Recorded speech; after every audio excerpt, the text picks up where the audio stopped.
I recently went to Doreen Hudson's retirement party, which was at Almanza Court in Alhambra. I felt like I was at the Prince of Wales wedding or something. I mean, there were 300 people there. It was 4 hours long. She got accolade after accolade after accolade. It felt like the Academy Awards. I mean, I worked a little bit with Doreen at the Humane Society. I'm trying to start fundraising with her. But I had no idea of what her profession was outside of it. And you know, this woman was in charge of forensics from the LAPD and worked there for 40 years. So I realized the people that you were in charge of, you know, their supervisor really felt like, wow, she's a great leader. They had tears in their eyes. And so, you know, I was a surgeon, a great leader, and also, most importantly, a woman of integrity. So, you know, it's so nice to have you. We're so honored. And I'm learning that this is the other thing. She's so smart. At every seat in the table, she had this, which has an application to volunteer at the Central Valley Humane Society, and anything else you can do to donate, you know, towels or your time, whatever. So, very good idea. I'm going to use this. So, without further ado.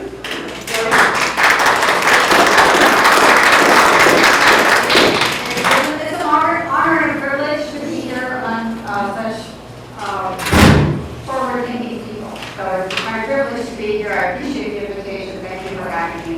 I hope I don't fail in your expectations. She's just but what I wanted to do was talk to you about the San Gabriel Valley Humane Society, because it's an organization very important to me, which is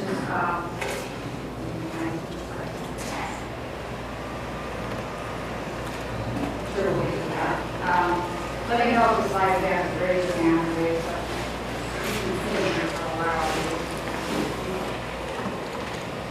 I want to talk about another forward-thinking person and another trailblazer, because as I have spent time with you this evening and talked to some of you and learned a little bit about you and your mission, what resonates with me is that you are forward-thinking people, that you're leaning into a cause, and that you're trailblazers.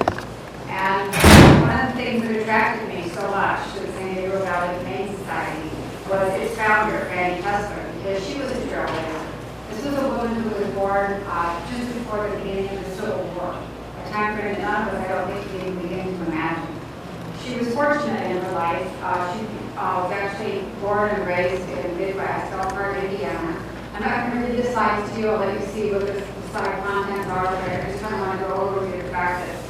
She was a woman who came, you know, from, say, the heartland, from farm country, and grew up in an era and a time frame when women didn't have the right to vote. Women were really welcome in many places. So in order for her to accomplish the things that she accomplished in her lifetime, she was a pretty remarkable person. She became an educated person. She graduated from high school. That wasn't given back in that time frame, not completing high school. She was actually a very good student in high school and distinguished herself in her marks.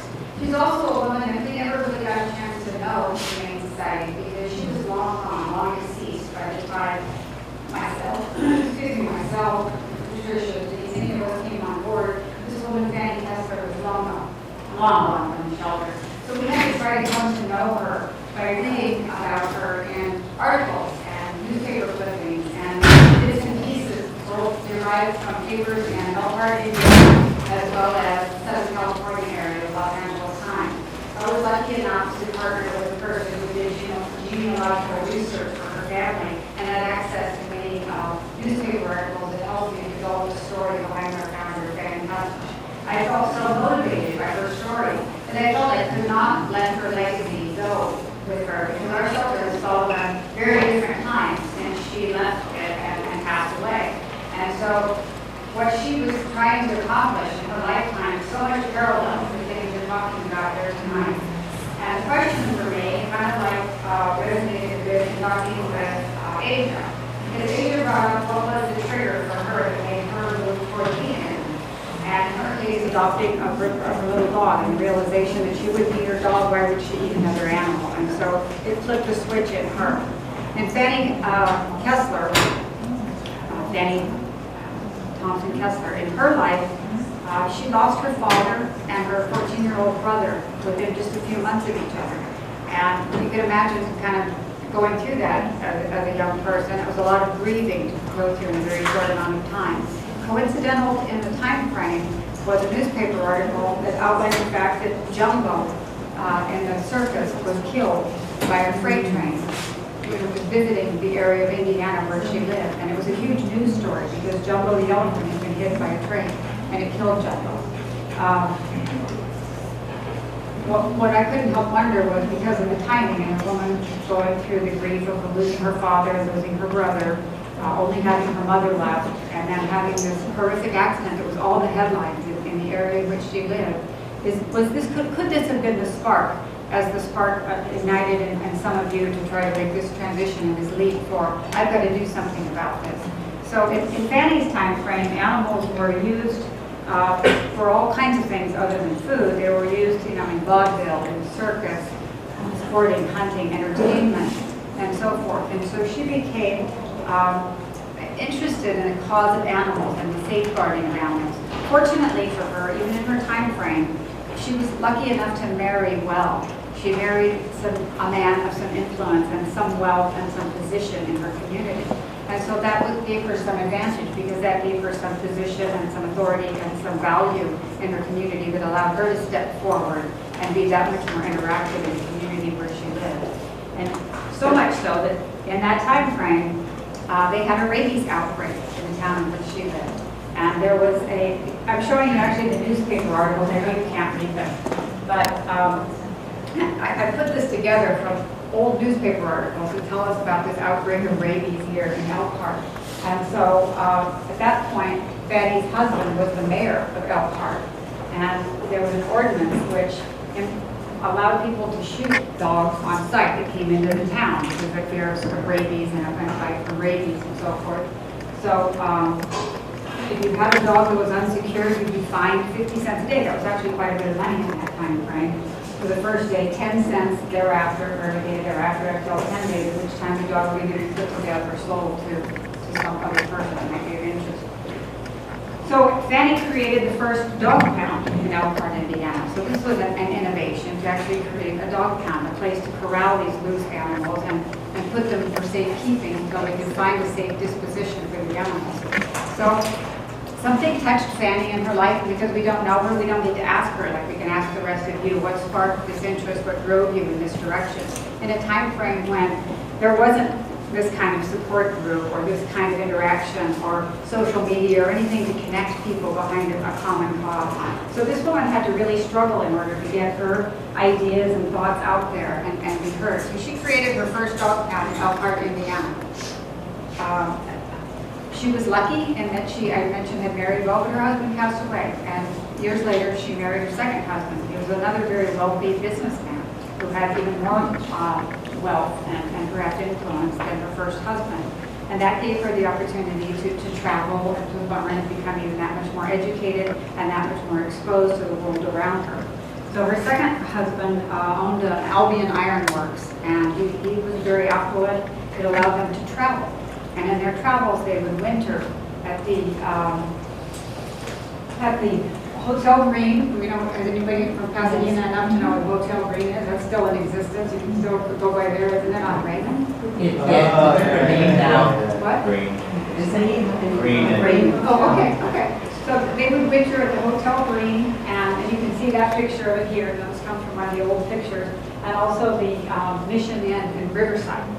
And so by becoming a little acclimated to Southern California, Fanny kind of had a taste for it. She liked it. Well, she was living in Elkhart, Indiana, so why not? This is the only picture we have of Fanny as a younger woman, but she's not looking at the camera. That's her and her husband when they were vacationing out here in California. I should say wintering out here in California. So she divorced that husband, and she still had resources. Her family, when her family had finally completely passed away, she inherited some property. She sold those properties. She moved out here to Southern California permanently, and she took up residence at the Maryland Hotel, which is now the Pasadena Hilton. So it's interesting that some of these, not the structures exist, but the locations, exist. It kind of connects it to our community a little bit. She moved again a couple times, and she ended up on a street called Santa Anita Avenue in Pasadena, and that's where her final residence was when she passed away. But during her life, she made a point of championing the cause of animals. And I heard you say that you founded an organization, and I immediately connected that with Fanny, because Fanny formed the American Animal Defense League in 1923. Can anybody think of anything else that was going on in the 1920s that was sort of significant in our country? Prohibition. And what about women? Oh, women's rights. Women got the right to vote. So 2 years after women get the right to vote, here she is founding the American Animal Defense League to combat the poor treatment of animals in the various areas where they were being poorly treated, specifically vaudeville, movies, circuses. She did her very best to influence public opinion in this regard, and she wrote countless articles. This is how I come to know her, is through the articles that she wrote to the editor of the LA Times in order to protest the inhumane treatment of animals in these various industries and to campaign for the proper treatment of these animals. One of her quotes also resonated with me and this particular group, and in this article that you cannot read from there, she is quoted as saying, "All life is sacred, and the Spirit of God looks out from the eyes of all living creatures." So I thought that was a powerful message to your group, and to all of us. Oh, that's not good. And I thought you might be interested to know that there was a lion farm in El Monte, and it was Gay's Lion Farm, and it was an area where they raised and trained lions for the entertainment industry, for the movie industry. Yes, the MGM lions were from the Gay's Lion Farm. But what stood out about this individual, Gay was his last name, was he actually treated and trained the lions ethically and humanely. He did not beat, hit, and injure these animals. He was one of the very few in that time frame who believed in the humane treatment and training of the lions.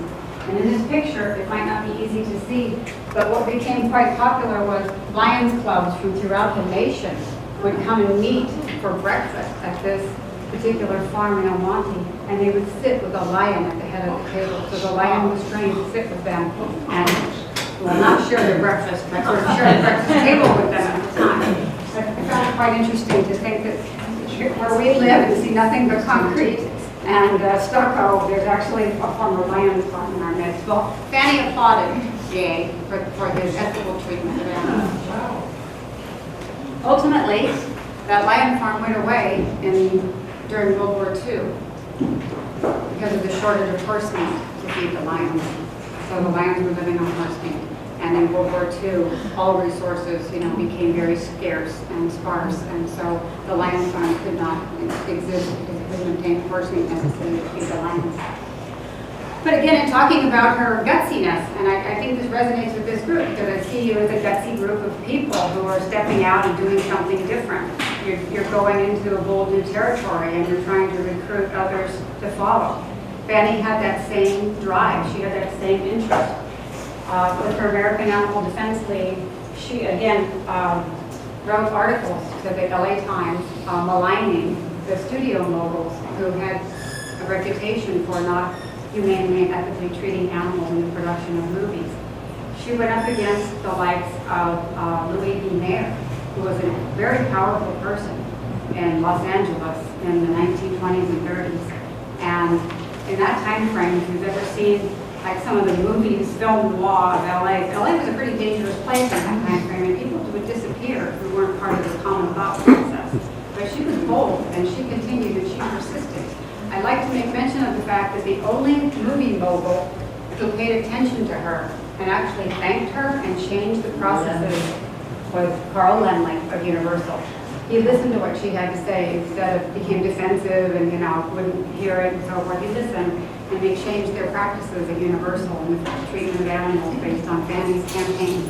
So she got through to an important individual, and as a result, I try to support Universal just for their history over some of the other companies. So in the early days, the Animal Defense League and the Humane Society, it was called the San Gabriel Valley Alhambra Humane Society, And in the very early days, we had a very different appearance than what we have today, when Fanny was actually shepherding and sort of spearheading our organization. Oops, there goes one mic.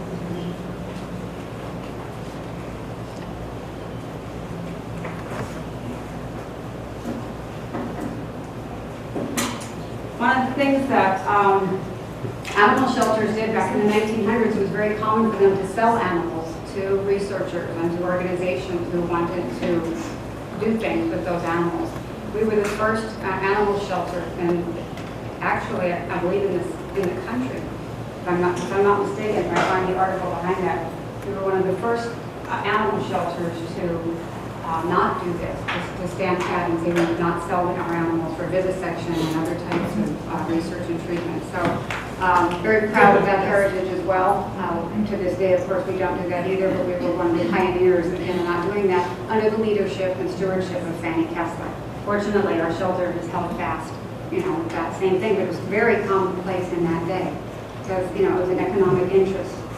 I told you that she was relentless. These are all different clippings, and I have hundreds of clippings of things she wrote to the LA Times and to the editor in order to bring forward her campaigns against all the various exploitive industries that were going on, not including the food industry, but other exploitive industries. So, combining funding from that Animal Defense Fund in order to form the Humane Society that we now have just a few blocks away from here is how funding occurred in order to create our shelter. It was very modern for its time. This is what it looked like back in the day. Modern in that it had animal ambulances. We actually also served farm animals at that time. This was a very agricultural region, so it wasn't just domestic pets, it was also farm animals that we took care of. But we were written up in the newspapers for, again, many of our innovative approaches, the animal ambulances, the fleet of vehicles for animal safety and animal control. And we expanded in the 1930s, and we got a lot more attention. One of the things that I'm particularly proud of, I'm going to kind of go through some of these a little bit faster because we have kind of a time constraint here. One of the things that stands out besides these different articles about special animals that came through and special things that they did was understanding that we, again, were pioneering things. In the 1950s, we actually began a pet therapy program. Nowadays, it's very commonplace to have therapy animals, right? We hear about that all the time. Hospitals allowing animals to come in and provide therapy. Well, we actually started that in the 1950s at the San Gabriel Valley Humane Society. We started taking some of our shelter animals to different convalescent homes, different hospital facilities, different rehab facilities, and locations where people, couldn't get out, and they would be helped by, being able to spend time with one of our pets. So we were growing. The San Gabriel Valley was changing. It was becoming less and less agricultural. We stopped being a farm animals shelter. We focused solely on domestic pets.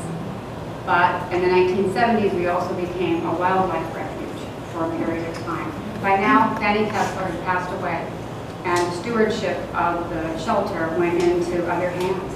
And those hands were stable initially, and then became rather unstable, and it became kind of confusing as to who was actually running the shelter and in charge of the shelter.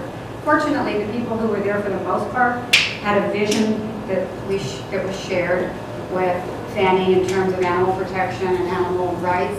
But because there became an instability in the management, it actually went through kind of a down cycle, and we've been pulling it back out from that down cycle. So the down cycle included what we call the Coleman years that kind of just went by on that slide, and that was a period of instability for the shelter as far as who's actually running the shelter and what credentials they really had to keep it running.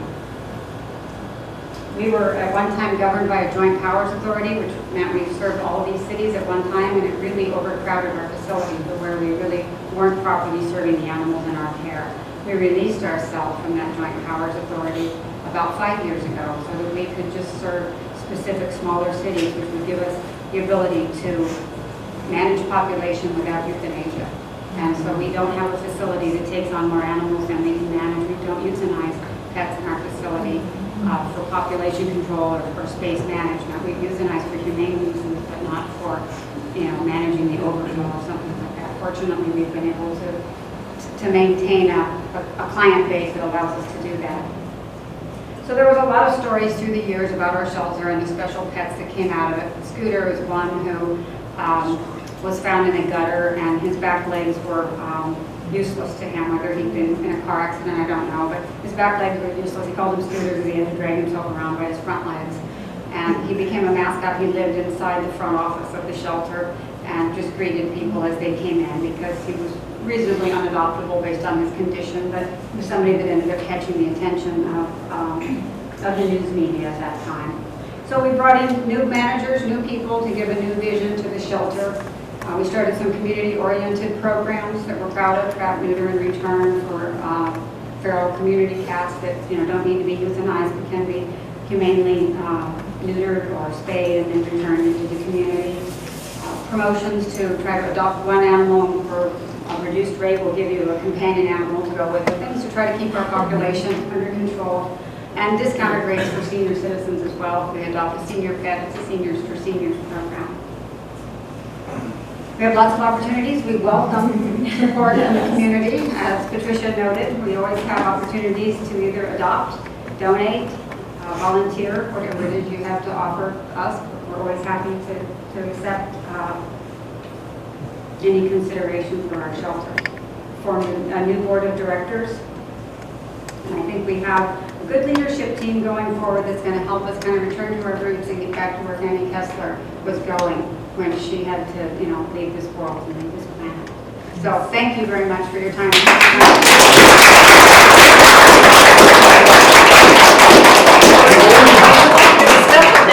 Doreen, and to point out that we are the Child 101 Vegan Education and Support Group, our official community partners with the San Gabriel Valley Humane Society. So that means a lot to us, and that we can support each other in our efforts, which essentially is out of love and respect for all animals. So we're so grateful that you're here tonight. It means a lot to me.